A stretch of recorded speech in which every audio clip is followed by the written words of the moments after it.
Dear students, let us learn a topic by name biodiversity. If we look at this planet called Earth, we have different types of habitats. In these different types of habitats, if you look at the life forms, it is certainly amazing, a very amazing feature.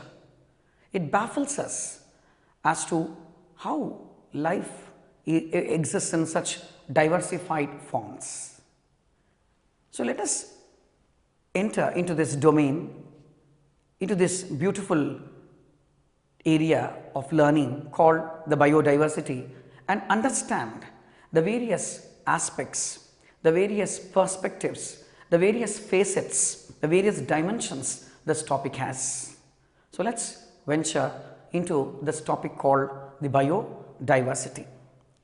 Before we understand the various aspects of biodiversity, let us understand the basic definition of biodiversity. The variations of life at various levels of biological organization. The variation of life, these few words here, variations of life, is something very magnanimous, very diversified, a very huge word, because the number of organisms which are added, the number of organisms which are discovered is always an unending story. And this particular word called the biodiversity is popularized by the sociobiologist by name Edward Wilson. Let us put the definition called the biodiversity in a different way.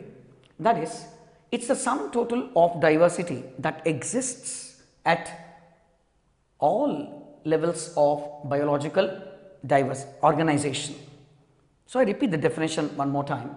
It is the sum total of diversity that exists at, I am not written the word at, let me write it off. So, it is at all levels of biological organization. So, at different levels of biological organization, we find the biodiversity. ఈ చాప్టర్లోకి మనం ఇంకా దీని యొక్క aspects నేర్చుకునే ముందు అసలు ఈ diversity అనేటువంటి పదాన్ని రకరకాల ఎగ్జాంపుల్స్తో నేర్చుకోవడానికి ప్రయత్నిద్దాం. బయోడైవర్సిటీ కాదు, జస్ట్ ద వర్డ్ డైవర్సిటీ. ఇప్పుడు మనం ఒక సెల్లోకి మనం సైటోప్లాజం తీసుకుందాం, సెల్లో ఉన్న సైటోప్లాజం తీసుకుందాం. దాంట్లో మనం గమనిస్తే we find amino acids, sugars, fatty acids, glycerol, the triglycerides. We also find water or inorganic salts and several types of the biocatalysts. అంటే మన బాడీలో కానీ ఒక లివింగ్ ఆర్గానిజంలో కాకుండా ఎక్కడైనా కూడా ఒక సెల్లో ఒక fundamental structural and functional unit of living బీయింగ్స్లో ఒక సెల్లో కణం అంటాం కదా మనం, దాంట్లో సైటోప్లాజంలో ఆలోచిస్తే మనకి ఎన్ని రకాల మాలిక్యూల్స్ కనిపిస్తాయి, ఎన్నో రకాలు. ఆ రకరకాలు అనే మాటని మనం వేరియేషన్స్ అనే పదంతో ఈక్వేట్ చేసుకోవాలి. సో ఒక చిన్న సెల్లోనే మనకి ఎన్నో రకాల మాలిక్యూల్స్ ఉంటాయి. సో అంటే మాలిక్యూల్స్లోనే ఇన్ని రకాలు ఉన్నాయి. అమినో యాసిడ్స్లో రకాలు ఉంటాయి, మళ్ళీ ఎసెన్షియల్, నాన్ ఎసెన్షియల్, మళ్ళీ దాంట్లో మోనోసాకరైడ్స్, అదే కార్బోహైడ్రేట్స్లో monosaccharides, the disaccharides, oligosaccharides, the polysaccharides, అట్లానే ఫ్యాటీ యాసిడ్స్లో రకరకాలు ఉంటాయి. అండ్ అట్లాగే triglycerides, of course water is water, మరి ఇనార్గానిక్ సాల్ట్స్ NaCl, KCl, మరి ఇన్ని రకాల మాలిక్యూల్స్ సైటోప్లాజంలో ఉన్నాయంటే మనం దీని డైవర్సిటీ అనాలి. కానీ ఏది కరెక్ట్ వర్డ్ అవుతుంది? Molecular diversity. అంటే ఆ వేరియేషన్ అనేది, ఆ డైవర్సిటీ అనేది ప్రప్రదంగా మనకి ఆ మాలిక్యులార్ లెవెల్లో కనిపిస్తుంది. సో మాలిక్యులార్ లెవెల్లో we are able to see diversity. So certainly at the cellular level, multicellular level, at the tissue level, organ and organ system level లో కూడా మనకి తప్పకుండా లివింగ్ ఆర్గానిజం డైవర్సిటీ తప్పకుండా కనిపిస్తుంది. So that is what fascinates us on this globe. So dear students, after learning the definition of biodiversity in two different forms and the person concerned, sociobiologist Edward Wilson, let us now understand how the biodiversity exists in different areas and what are the qualities, characteristic features, salient features of the biodiversity. Before we understand the other aspects of the biodiversity, like a layman, like a common man, let us understand how these variations do occur. Look at this picture, the depiction here, the living forms. Here I am referring to the different species. It is very puzzling to understand that there are about 20,000 species of ants, 20,000 species of probably nearly the orchids, and about 3 lakh beetles and 28,000 fishes on the globe. Now when you look at this example for a layman, for a common man, it appears very beautiful. The diversity will certainly be interesting for a layman. But for a biologist, for a zoologist, for a botanist, for a person who is deeply associated with this topic, there are multiple questions which need to be answered. Why there are so many species? And the origin of this species or the presence of so many varieties of species, did it start right from the beginning of the earth? So why there are so many species, and are these species present right from the beginning of the earth? Thirdly, how do these organisms affect the biosphere, and in what way does it benefit the human being? And all these questions are to be answered and known for a biologist, but for a layman, the very existence of life in such huge different multiple forms will be very attractive, interesting, fascinating, and visually very stunning. Look at this, 20,000 ants. We know ants are the arthropods. The largest phylum is Arthropoda, in that the largest class being the Insecta, and the largest order being the Coleoptera. So you can see the Coleopterans also here, somewhere here, 3 lakh beetles. So you can imagine 3 lakh varieties of species of beetles on the globe, and about 20,000 varieties of ants. So you can imagine beetles here and the ants there will contribute to the hexapod diversity. And what about the plants, the orchids? There are about 20,000 species of orchids, or more than that. And what about the aquatic organisms, the gnathostomes, the fishes, and the first jawed vertebrates? There are about 28,000 species. Now we will understand the diversity concept right from the fundamental level. Let us divide the concept of diversity, then we will continue with the other aspects. In the very introduction, we were learning the definition of biodiversity, and the socio-biologist by name Edward Wilson, and we were also trying to learn two different definitions for the biodiversity. And now, just now you have learned that there are about 3 lakh varieties of beetles. So a student who is unaware of what a beetle is, let's look at this picture. And this picture is a very clear indication of what are the various types of beetles. Now all these insects which belong to the order Coleoptera, the class Insecta, and the subphylum Mandibulata and the phylum Arthropoda, you can see very clearly, dear students, like how many varieties of the beetles are available on this beautiful planet. Now not only that, what about the orchids? Look at this picture. This is one of the pictures of orchids. and these are also more than about 20,000 varieties.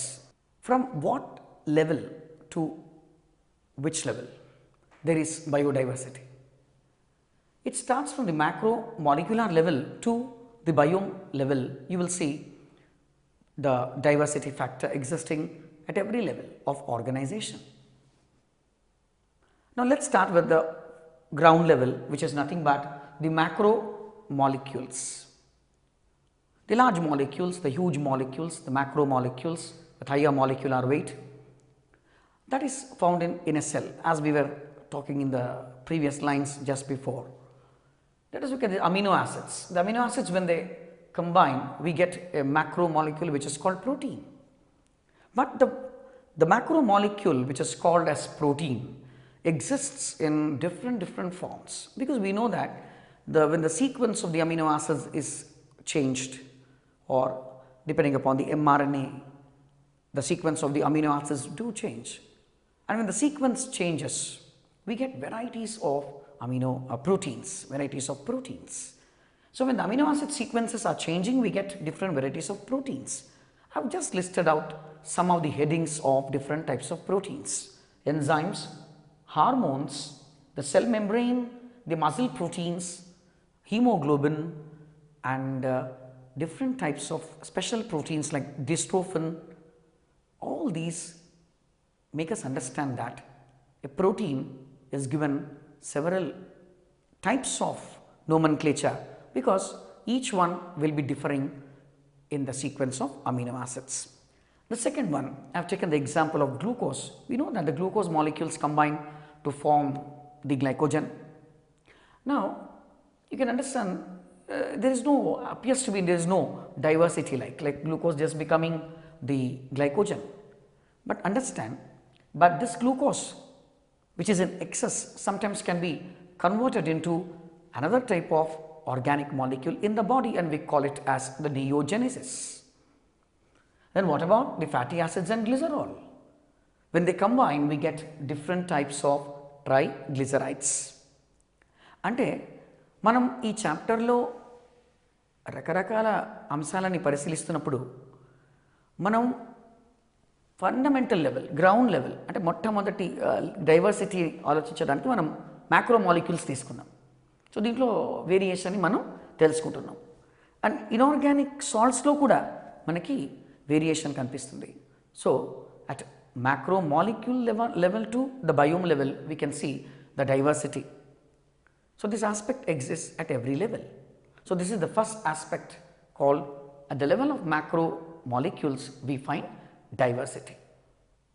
This other aspect of diversity is the genetic diversity. Imagine one gene in a particular organism can exist in many forms, in several forms. Now there is one popular word with this, we can call it as the alleles. These alleles, are various forms of the gene existing in a given population concerning a particular species. For a given feature, the allele can be either 2, sometimes 3, sometimes 4, sometimes 5. So imagine in a particular species population, one single gene can exist in multiple forms, or maybe in 2 forms. If it is 2 forms, it's quite common, and like if it is more than like 2, we call it as the multiple alleles. Even that also is quite visible in the populations. So when one gene can present itself in the population of a given species in various forms, various types, various manifestations, we can call it as the genetic diversity. అంటే ఒక్క gene మనకి ఇన్ని రకాలుగా పాపులేషన్లో కనిపించవచ్చు. అంటే దాన్ని మనం ఏమంటాం అంటే మనం ఎలీల్స్ అంటుంటాం. ఎలీల్స్ ఒక జీన్కి 2 రకాలుగా ఉండొచ్చు, మరి 3 రకాలుగా కూడా ఉండొచ్చు, 4, 5, 6. మరి మోర్ దాన్ 2 ఉన్నప్పుడు మనం మల్టిపుల్ ఎలీల్స్ అని కూడా వాటిని పిలుస్తుంటాం.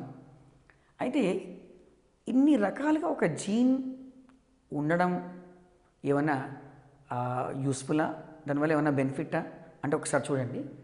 ఇప్పుడు ఈ genetic diversity is directly related to the environmental variability. అంటే ఎన్విరాన్మెంట్లో ఎప్పుడైనా కూడా మనకి వేరియబిలిటీ అనే చేంజ్ లేకపోతే మార్పులు అనేవి ఉంటే తప్పకుండా ది జెనెటిక్ వేరియబిలిటీ కూడా ఉంటుంది. సో కాబట్టి ఇంటర్ రిలేటెడ్ అనమాట. ఈ genetic diversity and environmental variability అనేది ఇంటర్ రిలేటెడ్. సో కాబట్టి నేను they are directly proportional or you can say they are related to directly proportional బదులు అంటే రిలేటెడ్ కూడా విత్ ఈచ్ అదర్ అని అనుకోవచ్చు. ఇప్పుడు ఒక genetic diversity which is related to this environmental variability, దానివల్ల ఏమవుతుందంటే it is advantageous for the survival of that particular organism. So genetic diversity అంటే ఒక జీన్ లెవెల్లో ఒక ఎలీల్స్ రూపంలో కానీ రకరకాలుగా ఒక జీన్ కనబడడం అనేది మనం జెనెటిక్ డైవర్సిటీ అంటాం. దాన్ని మనం దేంతో రిలేట్ చేస్తున్నామంటే ఎన్విరాన్మెంటల్ వేరియబిలిటీ వల్ల ఇలాంటి మనకి జెనెటిక్ డైవర్సిటీ అనేది ఉంటుందని అని అంటున్నాం. దీనివల్ల ఆ ఆర్గానిజంకి కానీ ఆ పర్టిక్యులర్ స్పీషీస్కి కానీ ఏమన్నా అడ్వాంటేజా, బెనిఫిటా అంటే లాభదాయకమా అంటే తప్పకుండా అది అడ్వాంటేజెస్ ఫర్ సర్వైవల్. అంటే ఒక ఆర్గానిజంకి డైవర్సిటీ ఉంటే సర్వైవల్కి అది యూస్ఫుల్ అంటే చాలా యూస్ఫుల్ క్యారెక్టర్, బెనిఫిషియల్గా క్యారెక్టర్గా మనం ఇది తీసుకోవాలి. అయితే మరి ఎగ్జాంపుల్స్ ఏంటి? ఒక ఎగ్జాంపుల్ తీసుకుందాం. రువోల్ఫియా వామిటోరియా. ఇప్పుడు ఇది ప్రొడ్యూస్ చేసే ప్రోడక్ట్ పేరు రిజర్పైన్. మరి దానికి ఏమైనా యూజ్ ఉందా అని అంటే ఉంది. It is useful in the treatment for blood pressure. అంటే మేబీ కొంచెం హై బ్లడ్ ప్రెషర్ ఉంది అన్నప్పుడు మనం ఈ ప్రోడక్ట్ని వాడతాం. Okay, that is a benefit of the product called reserpine produced from Rauvolfia vomitoria. కానీ మన టాపిక్ ఏంటంటే ఈ పర్టిక్యులర్ ప్లాంట్ రిజర్పైన్ ఇస్తుంది, బ్లడ్ ప్రెషర్కి ట్రీట్మెంట్ ఇస్తాం, కరెక్టే. కానీ does it show any genetic diversity? It is yes, Rauvolfia vomitoria does show genetic diversity. అయితే మరి అంటే రకరకాల రిజర్పైన్లు ఉన్నాయి, వాళ్ళలో కొంచెం క్వాలిటీలో కొంచెం డిఫరెన్స్ ఉంది అన్నమాటే కదా. అంటే జీన్ ప్రోడక్ట్ని మనం కన్సిడర్ చేయాలి కదా ఇక్కడ. సో కాబట్టి there is a variation in the potency and concentration of reserpine. అదొక first example. So genetic diversity వల్ల మనకి రిజర్పైన్ అనేటువంటి ప్రోడక్ట్లో ఎంతో వ్యత్యాసం కనిపిస్తున్నది. తర్వాత mangoes and rice. Mangoes about 1000 varieties or maybe more than that, and even rice 50,000 varieties. అంటే ఒక్క పర్టికులర్ ఆస్పెక్టే మనకి ఇంత వేరియేషన్ కనిపిస్తున్నది, and that is genetic diversity. So we have learned two things now. First, at the macromolecular level there is diversity, and now we are learning already about the genetic diversity. Now let us learn about species diversity, and before we go to species diversity, let us look into the picture of this particular plant called the Ruwolfia vomitoria picture. We will see now. You can all see the picture of the Ruwolfia vomitoria. We have seen the picture of Ruwolfia vomitoria. Now the next is species diversity. So diversity at species level can be called as species diversity. అంటే మనము taxonomy అనేటువంటి ఒక టాపిక్ని చదువుకున్నప్పుడు దాంట్లో మనకి పలు రకాల జంతువులు, వృక్షాలు ఎగ్జాంపుల్స్గా మనం చెప్తుంటాం. The very presence of different types of species indicates thoroughly that there exists species diversity. అంటే ఈ టాక్సానమీ టాపిక్లో మనం ఇన్వర్టిబ్రేట్ కానీ వర్టిబ్రేట్ కానీ జువాలజీకి సంబంధించినటువంటి ఇన్వర్టిబ్రేట్ వర్టిబ్రేట్ తీసుకుంటే we will find wide variation in the species. For example, మనం amphibians తీసుకున్నాం. Amphibians, and they belong one to the particular class called amphibia, and మరి amphibians అంటే they lead dual life. But we see so many varieties of amphibians in the world. We know some of them are called the Sicilians, some of them are called the salamanders, and some of them are called the frogs and toads. అంటే ఒక particular taxon, that is ఒక class అనే ఒక టాక్సాన్ని మనం తీసుకుంటే in the hierarchy of classification ఒక క్లాస్ని మనం consider చేస్తే దాంట్లో ఆర్డర్, మళ్ళీ ఫ్యామిలీ, మళ్ళీ జీనస్, మళ్ళీ స్పీషీస్. అంటే class, order, family, genus and species. అంటే ఆలోచించండి, ఎన్నో రకాల క్లాసులు, ఎన్నో ఆర్డర్లు, ఎన్నో ఫ్యామిలీలు, మరి ఎన్నో జెనరా, ఫైనలీ ఎన్నో రకాల స్పీషీస్. అంటే మనం ఇప్పుడు ఆ స్పీషీస్ లెవెల్లో ఆలోచిస్తున్నాం అన్నమాట. దాన్ని మనం వేరియేషన్ ఉంది, ఆ స్పీషీస్లో రకరకాల స్పీషీస్లు ఉన్నాయి, దాన్ని మనం స్పీషీస్ డైవర్సిటీ అనాలి అనేది మన పాయింట్ ఇప్పుడు ఇక్కడ. So we are trying to understand that variations are there at the level called the species level. In the taxon called species, we find huge variations, different forms, and దానికి మనం ఎన్నో examples చెప్పచ్చు. ఒక క్లాస్ని తీసుకొని చెప్పచ్చు, లేకపోతే ఒక పర్టికులర్ ఫైలం తీసుకొని చెప్పచ్చు, ఎన్నో రకాల ఎగ్జాంపుల్స్ మనం చూపించవచ్చు. ఫర్ ఎగ్జాంపుల్, ఇంతకుముందే మనం బీటిల్స్ పిక్చర్ చూసాం. మరి ఆ బీటిల్స్ చూడండి ఎన్ని రకాల బీటిల్స్ ఉన్నాయి. మరి they are and they fine examples for species diversity. అలాగే ఎన్నో రకాల యాంట్స్ ఉన్నాయని కూడా మనం తెలుసుకున్నాం, and that is also an example for species diversity. అలాగే మన మ్యాంగోస్ కానీ, ఆర్చిడ్స్ కానీ, so many varieties of substances do and plants do exist and animals also do exist on the globe. ఇప్పుడు ఇక్కడ ప్రస్తుతం మనం స్పీషీస్ డైవర్సిటీలో ఒక ఎగ్జాంపుల్ తీసుకుందాం. వెస్టర్న్ ఘాట్స్ అంటే amphibian diversity is greater than, అంటే వెస్టర్న్ ఘాట్స్లో amphibian diversity is greater than the Eastern Ghats అని రాశాం. అంటే ఎగ్జాంపుల్లో మనకు అర్థమైంది ఏంటి, రకరకాల ఆంఫిబియన్స్ మనకి వెస్టర్న్ ఘాట్స్లో ఎక్కువగా ఉన్నాయి దాన్ ద ఈస్టర్న్ ఘాట్స్ అని అర్థమవుతుంది. కానీ ఇక్కడ ఏమర్థం చేసుకోవాలంటే, మనం ఇక్కడ ఈ ఆంఫిబియన్స్ ఈ రీజన్ని బట్టి, హ్యాబిటాట్ని బట్టి, ఎన్విరాన్మెంటల్ కండిషన్స్ని బట్టి మనకి ఈ స్పీషీస్ డైవర్సిటీలో కొంచెం తేడా కనిపిస్తున్నది.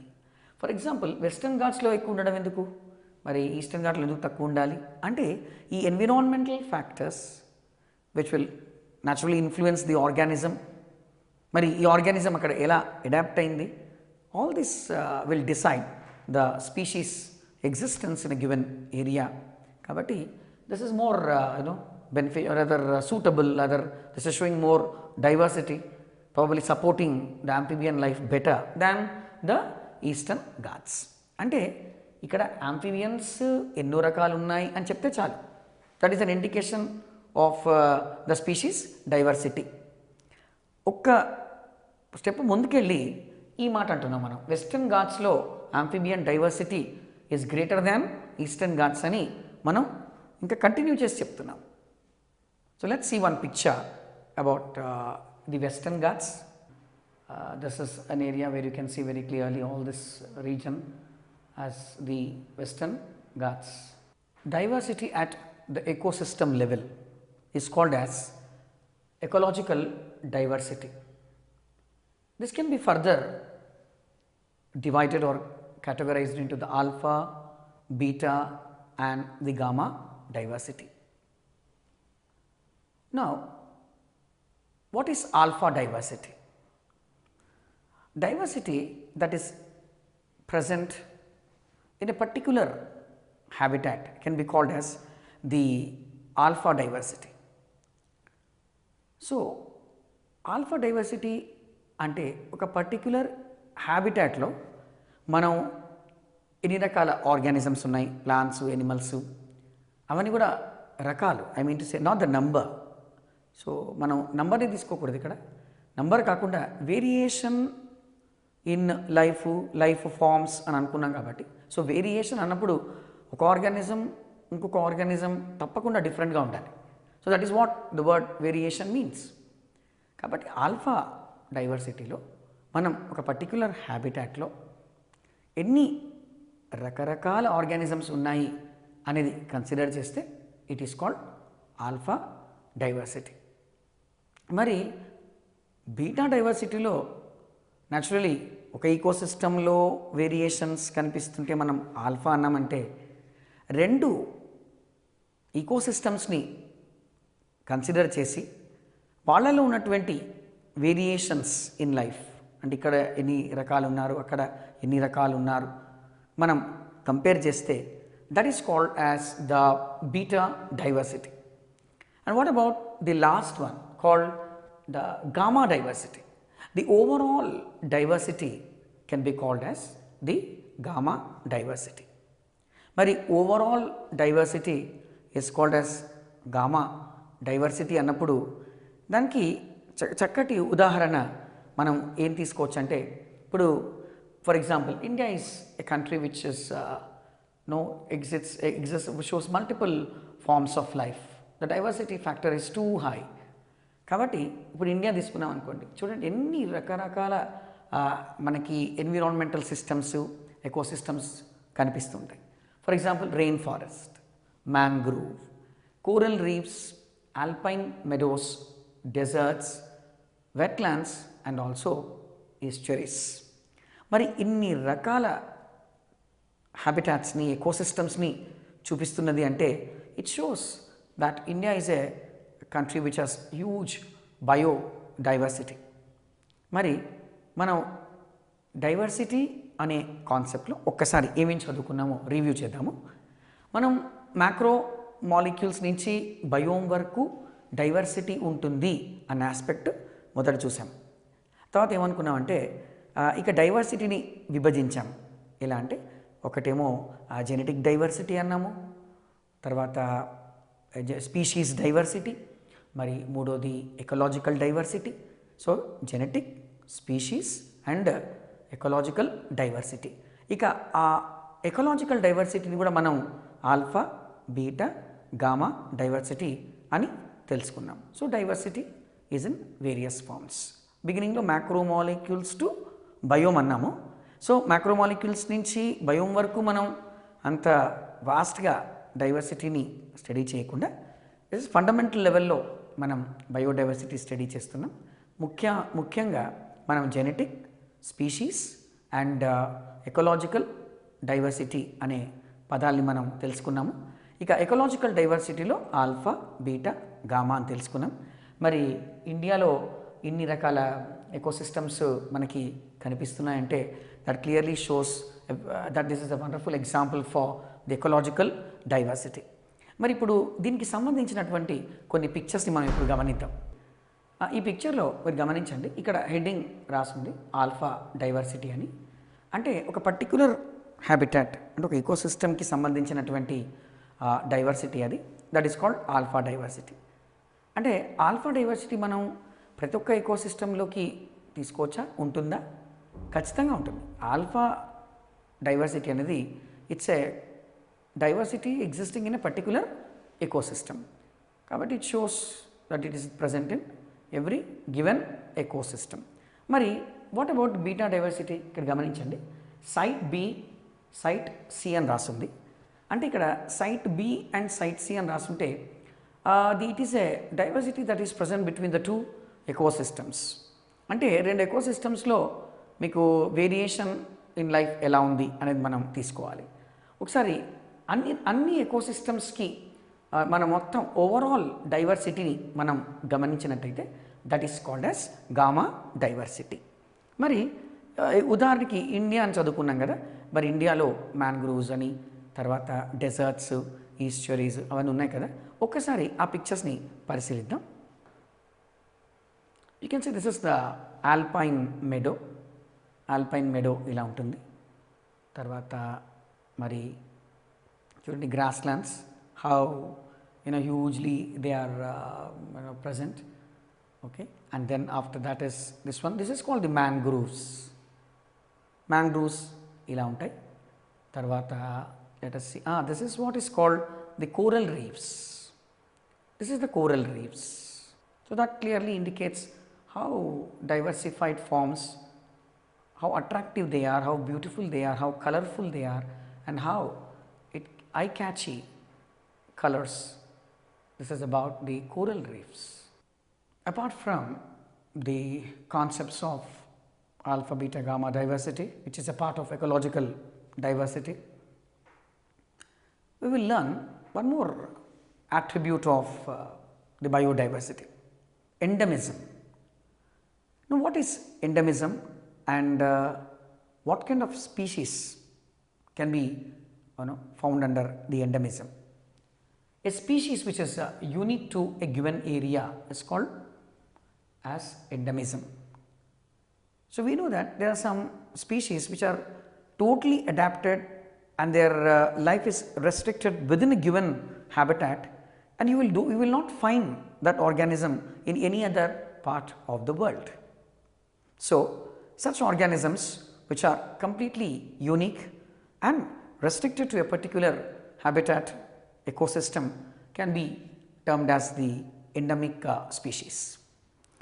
The famous example for the endemic, there are so many examples, I have taken one, and that is the Spinodon punctatum.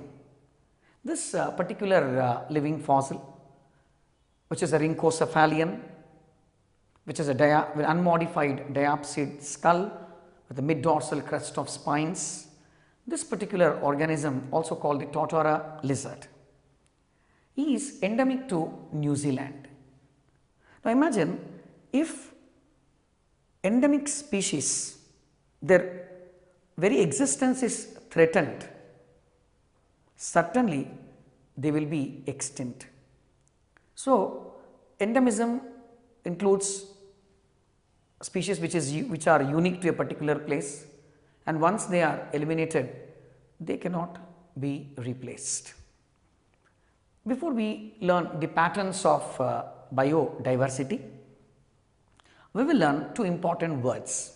One is called species richness and the other one is called the species evenness.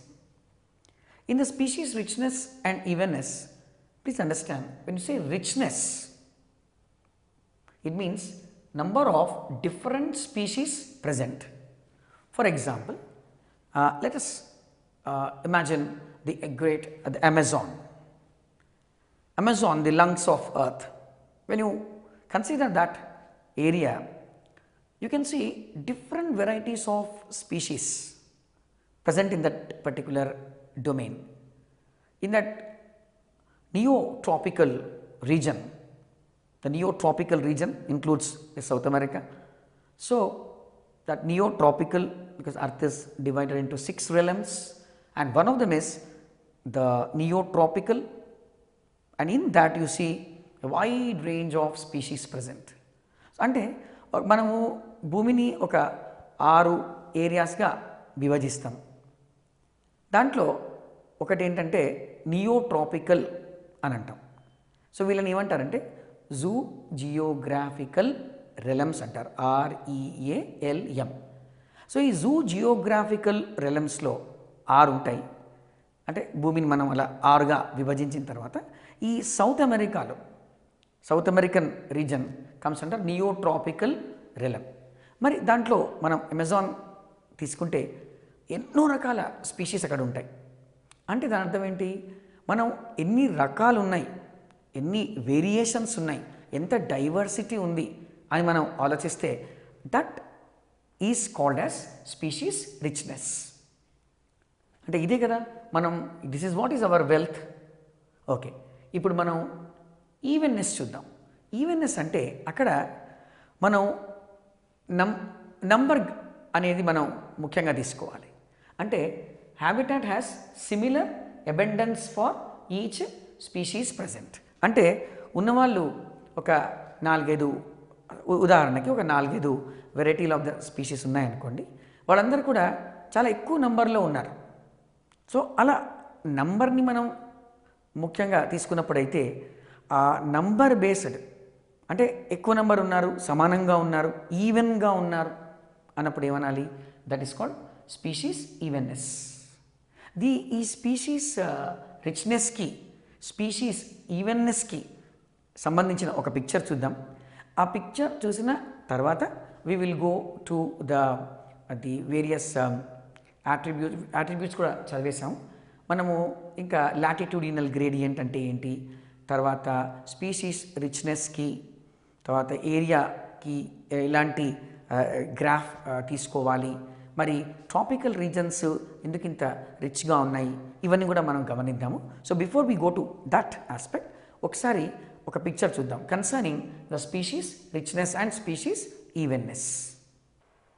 So ఇక్కడ మనం గమనించాల్సినటువంటి ఆ విషయం ఏంటంటే, మనము patterns of biodiversity అనేటువంటి topic చదువుకునే ముందు ఒకసారి ఈ రిచ్నెస్ ఈవెన్నెస్ అంటే ఏంటి ఒకసారి చూద్దాము. ఇక్కడ చూడండి, మనం ఈ లెఫ్ట్ సైడ్లో రిచ్నెస్ అనేటువంటి వర్డ్ ఉంది, రైట్ సైడ్ మనకి ఈవెన్నెస్ అనే వర్డ్ ఉంది.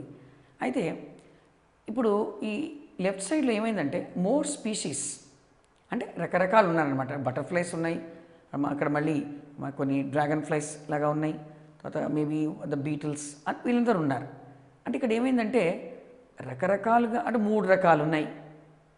అర్థం ఏంటి? రిచ్నెస్ ఎక్కువ ఉందన్నమాట.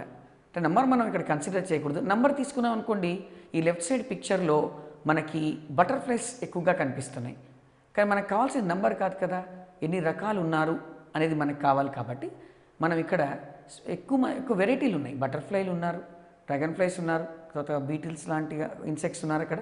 So richness is more. మరి ఒకసారి రైట్ సైడ్ పిక్చర్ని మనం గమనిస్తే అక్కడ యాంట్స్, తర్వాత బటర్ఫ్లైస్, అంటే మొత్తానికి వాళ్ళు కూడా ఆల్మోస్ట్ ఒక నలుగురు ఉన్నారు. అంటే వాళ్ళ అంటే 2 రకాలే ఉన్నాయి, 2 రకాల ఆర్గానిజమ్స్ ఉన్నారు. అండ్ వాళ్ళ పాపులేషన్ కూడా కొంచెం ఈవెన్గానే ఉంది. అంటే అర్థం ఏంటి? బాగా అబండెంట్గా ఉన్నారు, వాళ్ళ నంబర్ ఎక్కువగా ఉంది. అందుకని population more or less is same between the ant and the butterfly. So left side picture is indicating richness, right side picture is indicating the evenness. We are learning a very important area of biodiversity. This is called the patterns of biodiversity, and I am starting my explanation with the latitudinal gradient. ఇక్కడ మనం latitude అనేది equator నుంచి మనం అలా towards the poles అంటే north కానీ south కానీ వెళ్తుంటే ఖచ్చితంగా నంబర్ పెరుగుతుంటుంది, 10, 20, 30, 40, 50 అని. అయితే దాన్ని మనం గ్రేడియంట్ అంటాం. The different levels, different increase or decrease in the count, number, ఇవన్నీ తీసుకుంటే నంబరు కౌంట్ మనం గ్రేడియంట్ అనొచ్చు. మనం గ్రేడ్స్ అంటాం, ABCD. ఆ గ్రేడ్స్ అనే మాట ఎలా అంటామో అలాంటి kind of application gradient. So 0 నుంచి మనం అలా పైకి వెళ్తుంటే we can use the word gradient.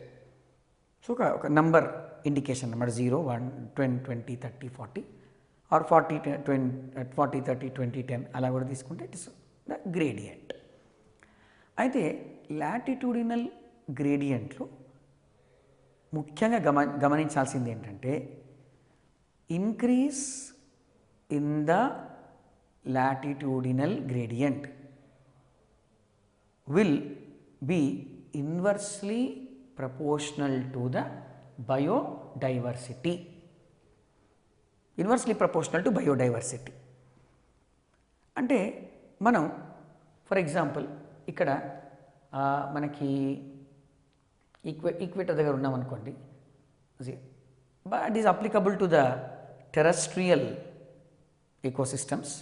So కాబట్టి మనం ల్యాండ్ గురించే ఇప్పుడు ప్రస్తుతం మన ఫోకస్ అంతా, నాట్ వాటర్. సో కాబట్టి టెరెస్ట్రియల్. సో మనం ఇక్కడ నుంచి మన జర్నీ మొదలు పెట్టామనుకోండి, మన ప్రయాణంలో ఇట్లా వెళ్తుంటే finally we reach the poles. అంటే వెళ్తున్న కొద్దీ ఏమవుతుంది, లాటిట్యూడ్ నంబర్ ఇంక్రీజ్ అవుతూ వెళ్తుంటుంది. అంటే నేను ఇక్కడ ఈక్వేటర్ నుంచి నార్త్ పోలే తీసుకున్నాను కాబట్టి ఆ లాటిట్యూడ్ మెల్లిగా పెరుగుతూ వెళ్తుంటుంది. మరి లాటిట్యూడ్ పెరుగుతున్నది, ఇంక్రీజ్ అవుతున్నది అంటే మరి వాట్ అబౌట్ బయోడైవర్సిటీ? వేరియేషన్స్ అన్నాం కదా మనం, అది ఏమవుతుంది? అది తగ్గిపోతుంది. అంటే so how do you relate the latitudinal gradient and the biodiversity? అంటే ది లాటిట్యూడినల్ గ్రేడియంట్కి బయోడైవర్సిటీకి ఎప్పుడు కూడా మనకి డైరెక్ట్ ప్రపోర్షనాలిటీ లేదు. It is inversely proportional. Gradient పెరుగుతున్నది అంటే బయోడైవర్సిటీ తప్పకుండా డిక్రీజ్ అవుతుంది. సో దానికి ఒక ఎగ్జాంపుల్ ఒకసారి ఇప్పుడు చూద్దాం. ఇప్పుడు చూడండి, localities at lower latitudes will show more species and localities at higher latitudes will show the less species. అంటే దీన్ని దృష్టిలో పెట్టుకొని ఈ స్టేట్మెంట్ని మనం రాసాము. So higher the latitude lesser will be the species అన్నట్టు, అంటే బయోడైవర్సిటీ తక్కువగా ఉంటుంది. మరి దానికి ఒక ఎగ్జాంపుల్ చూద్దాం. ఇప్పుడు కొలంబియా, న్యూయార్క్, గ్రీన్లాండ్, ఇక్కడ 0, 41 degrees నార్త్, 71 ఇవన్నీ ఏంటి అర్థం అంటే మనం టువర్డ్స్ ద పోల్స్ వెళ్తున్నామని. తర్వాత there is a increase in the gradient, latitudinal gradient increase అవుతోంది అని. మీరు గమనించండి, గ్రేడియంట్ ఇంక్రీజ్ అవుతోంది కానీ ఇక్కడ ది స్పీషీస్ ఆఫ్ బర్డ్స్, వాటి సంఖ్య, వాళ్ళ నంబర్ అంటే వాళ్ళ వెరైటీలు, వాళ్ళ ఎన్ని రకాలుగా స్పీషీస్ ఉన్నారు, ఎన్ని రకాల బర్డ్ స్పీషీస్ ఉన్నారు, అది మనం గమనిస్తే అది బాగా తగ్గిపోతుంది. So when you consider this example and conclude, when there is a increase in the latitudinal gradient, there will be decrease in the biodiversity. This is understood by this example, which speaks about the different species of birds present in the regions like Colombia, New York and the Greenland. ఈ మూడు ఏరియాస్లో గమనించండి, మెల్లిగా the latitudinal gradient is rising, increasing, and as you see a rise in the latitudinal gradient, you will see a drop in the species of birds. అంటే biodiversity బాగా decrease అయిపోయింది. ఇది increase అయింది, ఇది డిక్రీజ్ అయింది. నా మరి biodiversity, why is it very very very more in the tropical regions or regions which are having lesser latitude? అదొకటి గమనిద్దాం. So before we venture in to that aspect, ఒకసారి ఈ బర్డ్ డైవర్సిటీ క్విక్గా ఒక 2-3 పిక్చర్స్ చూద్దాం. Let's see pictures which are concerning the different species of birds in Colombia. So we have just now seen Colombia where the latitudinal gradient is the minimal. So in that we should see more varieties. You can see that, see how many beautiful varieties of birds are present. I have just about 3 pictures, let us see. Second one, and this is the third one. In the patterns of biodiversity, we just now have seen the fundamental thing called the latitudinal gradient. So further understanding this topic called the latitudinal gradient, why the tropics have given shelter for such a huge diversity of species. It's a home for different types of species. It is a repository of the wealth which we were equating with different types of species. Reason 1 is tropical latitudes were relatively undisturbed for millions of years. అంటే ఒక particular ఏరియాలో, ఒక హ్యాబిటాట్లో, అది ఎక్కడైనా కానీ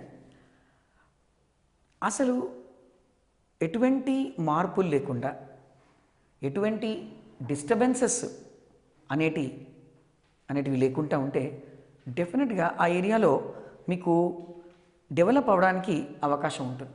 so an undisturbed area gives time for the species to grow, for the evolution of the species. అప్పుడు species evolve అవ్వడానికి ఒక మంచి అవకాశం ఉంటుంది. So what is very significant is tropical latitudes are relatively undisturbed. So మనం ఒక cascade reaction లాగా ఆలోచిస్తే, సో రిలేటివ్లీ అన్డిస్టర్బ్డ్. మన అన్డిస్టర్బ్డ్ అన్నప్పుడు నెక్స్ట్ స్టెప్ ఏంటి, లాంగ్ ఎవల్యూషనరీ టైం, అంటే ఆ ఎవల్యూషనరీ టైం మనకి ఎక్కువగా దొరుకుతుంది. మరి అలాంటప్పుడు ఏమవుతుంది, ఆ పర్టికులర్ స్పీషీస్ ఆ గివెన్ ఏరియాలో బాగా డెవలప్ అయ్యి అడాప్ట్ అయ్యి finally it can become into a new species. So that is a very noticeable feature of the tropical regions. And what about the temperate regions? అక్కడ ఏంటి మరి, అక్కడ ఎందుకు మనకి ఇలాంటి బయోడైవర్సిటీ అంతగా కనిపించదు అంటే, during the evolutionary course of time, evolutionary మనం ఒకసారి గమనిస్తే they were frequently disturbed by glaciers. అంటే ఏ వాతావరణం అయితే సానుకూలంగా ఉండదో అట్లాంటి వాతావరణంలో స్పీషీస్కి ఇంకా ఎక్కువ టైం పడుతుంది to become a new species to adapt. So కాబట్టి the best thing which has happened with respect to tropics is they remain undisturbed for millions of years and giving lot of evolutionary time which led to the speciation. Second one, మరి it is relatively constant and predictable. అంటే it relatively constant and predictable and that promotes what? A predictability. అంటే relatively constant and predictable and కాన్స్టెంట్గా ప్రెడిక్టబుల్గా ఉన్నటువంటి ఒక environmental సిస్టంలో మీకు ఏమవుతుంది, nature specialization will be promoted. అంటే ఆ particular organism how it responds to the various environmental conditions will be more better and better. ఎందుకు బెటరు? బికాస్ చుట్టుపక్కల వాతావరణంలో కండిషన్స్ అంతగా మార్పులేం చెందట్లేదు. మరి ఆర్గానిజంకి ఎక్కువ ఎవల్యూషనరీ టైం వచ్చింది, తప్పకుండా దాని యొక్క ఫంక్షనల్ రోల్ బాగా చూపిస్తుంది అది, అండ్ దాన్ని మనం నేచర్ స్పెషలైజేషన్ అని కూడా అనుకోవచ్చు. మరి అప్పుడు ఆటోమేటిక్గా మీకు ఒక better adapted, better suited, well suited species రావడానికి అవకాశం ఉంటుంది. The first thing is relatively undisturbed over millions of years. Second, constant and predictable environment giving an opportunity for the species to show its functional role, which is called the nature specialization. Inka third one, solar energy, water and other resources are in abundance in the tropical regions. So these are all the various reasons for greater biodiversity in tropics. To understand this idea, let us take the example of Amazon and understand how beautiful this region is, which is enriched with biodiversity. To further strengthen our idea about the latitudinal gradient and the relation with the biodiversity, we were understanding that the lesser the latitudinal gradient, greater is the biodiversity. To understand that idea, we will take the tropical Amazon rainforest. Now, this is the house for too many varieties of plants and animals, vertebrates, invertebrates, birds, aquatic organisms, etc. The present number is a very previous record, and probably the number is much more now.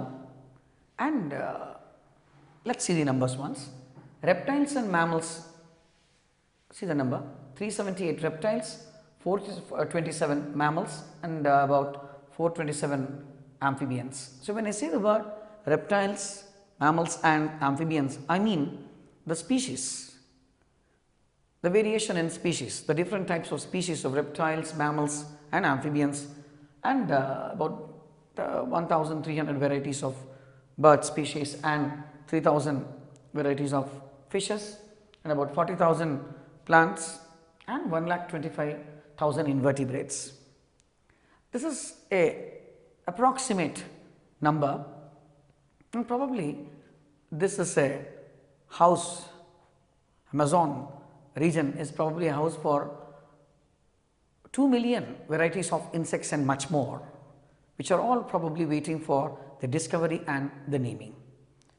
Now, we will see some pictures concerning the diversity of Amazon, and after which we will talk about another aspect of the biodiversity. Dear students, these are all the pictures which will enable us to understand the vast biodiversity which is prevalent in this region called the Amazon rainforest, the tropical Amazon rainforest.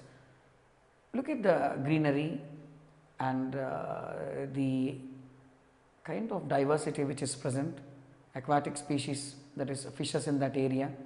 And see this frog is very peculiar because this is called poison arrow frog.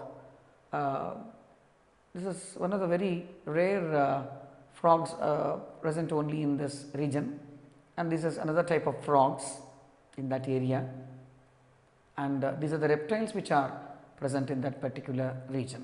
So, this is all very strong indications as to the biodiversity in its wonderful facets in the Amazon region, where the latitudinal gradient is lesser, and certainly the biodiversity is very much more. We are learning the various patterns of biodiversity in which we have learnt about latitudinal gradient.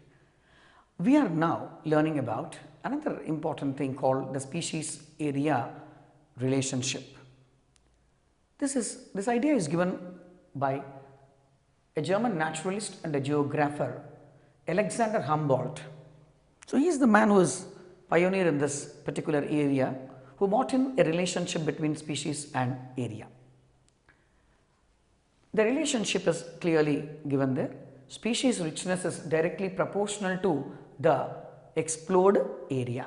So, as the area, a given habitat gets more and more explored, you will see species richness will also be more, and of course, it has its own limitation. So, species richness is directly proportional to explored area to a certain limit. How do we graphically bring in a relationship between the explored area and the species richness? So, when we consider the on x axis the area that is explored and on the y axis the species richness, you always see as the area which is getting explored is more and more increasing on the x axis, you can see that the species richness is also rising and rising. Of course, it has its own limitations. Now, this is what is the non-linear curve. Now, based on this relationship, there is an equation given here. S is equal to CAZ, I have rewritten here also. S is equal to CAZ, where S stands for the species richness, C for the y-intercept, A is the area, and Z is the slope of the line. Now, when we convert this relationship called S is equal to CA to the power of Z into the logarithmic scale, it becomes a straight line. So, it will be like log on both sides will be like log S is equal to log C plus Z log A. Now, regardless of the taxonomic group or the region, any area there will be some Z value. So, that relationship between the area explored and the species richness is brought by that Z. So, any given area will have some Z value. What is that Z value? Minimum, that is 0.1 to 0.2. Now, as we bring in another aspect into this graph, that is lesser the latitudinal gradient and greater is the biodiversity. When we bring in that relation, what happens? This line which is here becomes more and more steeper. అంటే ఈ line ఏదైతే మనం non linear కర్వ్ని స్ట్రైట్గా మార్చామో, ఇది ఇలా ఇలా పైకి వెళ్తుంటే దాని అర్థం ఏంటి, తగ్గుతుంటే దాని అర్థం ఏంటి? సో, మనం ఆ ఆస్పెక్ట్ని ఇప్పుడు గమనిద్దాం. కానీ ఏ రీజన్లో అయినా కూడా కొద్ది గొప్ప Z వాల్యూ ఉంటుంది, and that brings an idea that any given habitat on the land will have some explored region, and we will see some different types of species, at least few varieties in that area. No area can be said, or a given a huge ecosystem can be said zero, no organisms at all. So అలా మనం ఇప్పుడు అనడానికి లేదు, కానీ any given ఏరియాలో మనకి కొద్ది గొప్ప కొన్ని ఆర్గానిజమ్స్ ఉంటాయి. So that is what is the Z value. ఇప్పుడు మనం ఈ లైన్ని స్టీప్ అవ్వడం అంటే బాగా పైకి వెళ్ళడం కిందికి వెళ్ళడం దాని అర్థం ఏంటి, దానికి తగ్గట్టు జెడ్ వాల్యూని మనం ఎలా అర్థం చేసుకోవాలి అది ఇప్పుడు గమనిద్దాం. We are now learning how this non linear curve when we apply this logarithmic scale it becomes a straight line. So ఇప్పుడు గమనించండి, మనం ఇప్పుడు z వాల్యూని hypothetical way of representing how z values can become more and more steeper, అంటే చాలా ఎక్కువగా అవ్వడం. అంటే ఇక్కడ z వాల్యూ 0.2 అని ఉంది. అంటే దీని అర్థం ఏంటంటే అక్కడ ఎక్స్ప్లోర్డ్ ఏరియా చాలా తక్కువగా ఉంది, దాన్ని బట్టి స్పీషీస్ రిచ్నెస్ కూడా తక్కువగా ఉంది అని అర్థం. మరి z value 0.6, next z value 0.1, z value 1.5 అని రాశారు అనుకోండి. So this is the minimum and that is the maximum in this given hypothetical presentation. మరి ఇప్పుడు అది 1.5 అని రాసినప్పుడు దాని అర్థం ఏంటంటే అక్కడ స్పీషీస్ రిచ్నెస్ ఎక్కువగా ఉంది. ఎందుచేతంటే ఎక్స్ప్లోర్డ్ ఏరియా కూడా ఎక్కువ ఉంది కాబట్టి స్పీషీస్ రిచ్నెస్ కూడా ఎక్కువ ఉంది.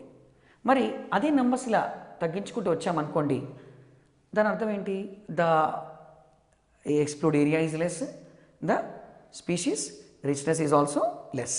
అంటే it become more and more steeper or it can become the less steeper.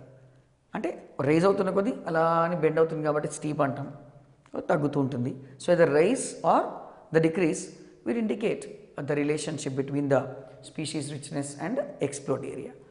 పెరుగుతున్నది అంటే both are increasing, explored area and species richness. తగ్గుతున్నది అంటే explored area is decreasing and even the species richness is also decreasing. అయితే sometimes ఒక్కొక్కసారి relationship లేని ఏరియాస్లో కూడా Z value ఒకేలాగా ఉండొచ్చు. For example plants in Britain, మరి the molluscans in the New York, మరి what about the birds in the California. So ఇలాంటి ఏరియాస్ తీసుకుంటే మీకు జెడ్ వాల్యూ ఒకేలాగా రావచ్చు. అంటే అక్కడ ఎక్స్ప్లోర్డ్ ఏరియా అండ్ స్పీషీస్ రిచ్నెస్కి ఒకటే రకమైనటువంటి నంబర్ వాల్యూ వచ్చింది. అంటే ఒకసారి అన్రిలేటెడ్ ఏరియాస్లో కూడా Z value can be similar.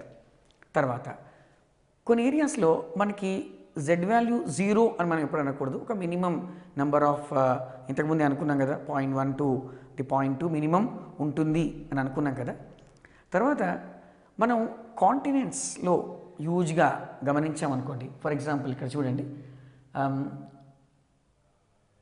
Fruit eating birds and mammals in tropical forests. ఒక హ్యూజ్ ఏరియాని కన్సిడర్ చేస్తే ద జెడ్ వాల్యూ ఇస్ 1.15, అంటే కొంచెం ఎక్కువగానే ఉందన్నమాట. సో మనం ఈ గ్రాఫ్లో 1.5 అని రాసాము, ఇక్కడ 1.15 అని ఉంది. అంటే అర్థం ఏంటి, it is more and more steeper. More steeper, more Z value, more is the explored area and more is the species richness. So these are all the various aspects concerning the biodiversity and different patterns of biodiversity.